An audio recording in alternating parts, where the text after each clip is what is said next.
flooding since last Thursday.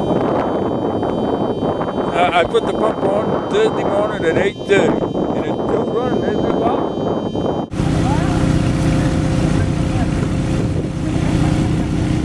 Oh shit, here comes the truck.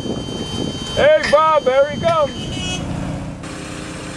After the long wait for berries to become harvest ready in late October, everything happens fast for Middle Acre farm owner Lucien Lebreux.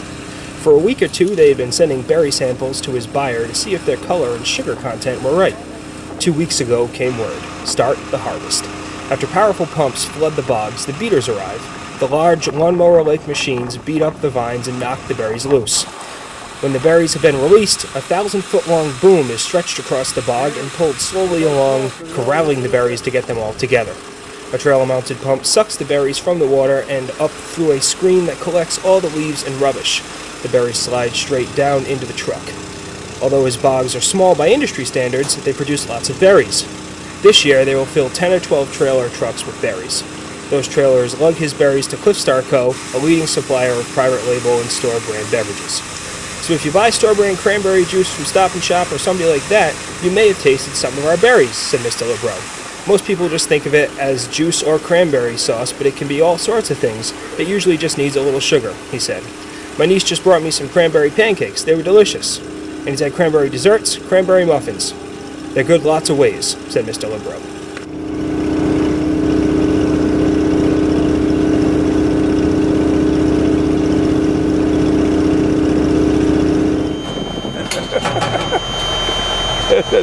Try to round the berries up.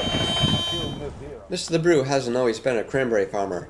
The Tiverton native bought the sprawling 300-plus acre property back in 1956 and ran it as a dairy farm. He was in the cow business for a long time, but then the market dropped and it wasn't working out.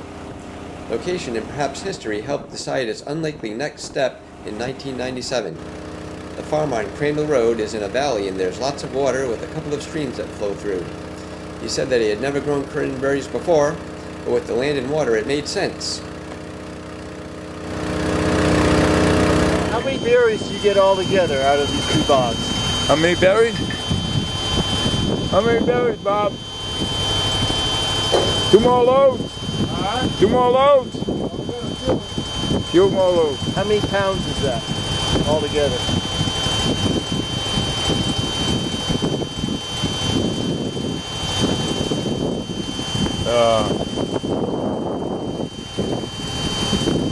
I figured 300,000 to the acre, times 10, 300,000, 3,000, right? 300 barrels. And a barrel. 300 barrels to the acre, times 10. Okay. 3,000. And a barrel has about how many different berries? Yeah, I never counted the berries, but I mean, there's 100 pounds. 100 pounds in a barrel.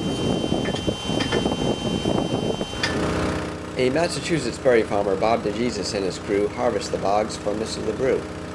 The farm now uses a hybrid cranberry called Stevens cranberries.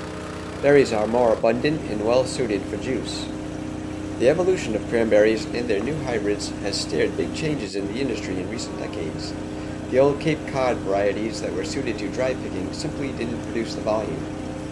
Trenches around the perimeter of his bogs hold water that filters through a layer of sand beneath the bogs to keep vines and roots moist even through hot spells. That's where we're lucky to have those streams, he said. Without them, this wouldn't work, said Mr. Lebreux.